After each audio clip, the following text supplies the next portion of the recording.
სამეგრელოს ზემო სვანეთის სამხარეო მთავარი სამმართველოს თანამშრომლება ჩატარებული ოპერატიულ სამძებრო და საგამოძიებო ღონისძიების შედეგად ნარკოდანაშაულისთვის სარფის საკონტროლო გამშვები პუნქტის მიმდებარე ტერიტორიაზე ორი პირი დააკავეს. სამართალდამცველებმა დაკავებულის პირადი ჩხრეკისას 4 შეკვრად დაფასოვებული ნარკოტიკული ნივთიერება ამოიღეს.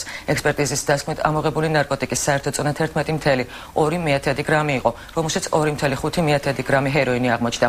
გამოძიებამ დაადგინა, რომ დაკავებულებმა ნარკოტიკული საშუალება შემდგომში მისი საქართველოს ტერიტორიაზე რეალიზაციის მიზნით თურქეთის რესპუბლიკაში შეიძინეს. შინაგან საქმეთა სამინისტროს სამეგრელოს ზემო სვანეთის სამხარეო მთავარი სამმართველოს თანამშრომლებმა გატარებული ოპერატიულ საგამოძიებო ღონისძიებების შედეგად სარფის სასაზღვრო გამშვები პუნქტის მიმდებარე ტერიტორიაზე დააკავეს ორი პიროვნება, რომელთა პირადი ჩხრეკის შედეგად ამოიღეს 16 წელს შეკვრად დაფასოვებული 11.2 გრამი ნივთიერება, საიდანაც ნარკოტიკული საშუალება ჰეროინის ოდენობა შეადგენს 2.5 გრამს. საქმეზე მიმდინარეობს გამოძიება საქართველოს სისხლის სამართლის კოდექსის 260 მუხლის მეორე და მესამე და 262 მუხლის მეორე და მეოთხე ნაწილებით.